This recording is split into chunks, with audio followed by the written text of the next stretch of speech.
தூக்காமல் கொஞ்சம் மாட்டாரா உங்கள் டேடி அப்போ தூக்குனா தானே அது கொஞ்சம் மாதிரி இருக்கு.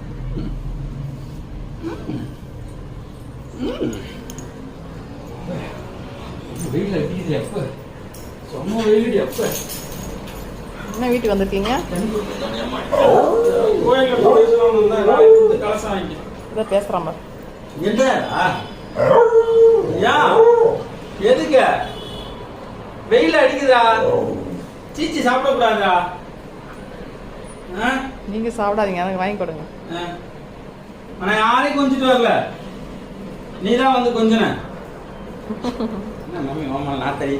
அட பாய் மனுஷா, ஏன்டா அப்ப அப்படியா? அப்ப ஆமா தானே. ஆமா கத்தற நான் போய் ஏசில படுக்கணும். இப்ப இந்த ரூமை திறக்க சொல்லு, அக்கா திறக்க சொல்லு. வீட்டுல யாருமே இல்ல, ரூம்ல யாரோ உள்ள ரூம்ல யாரோ இருக்குதான் நினைச்சிட்டு காலை வச்சு புறனே காணும் கதவை. எல்லா கதவையும் காலி பண்றோம். சரி வா செல்லப்பா, வாடா.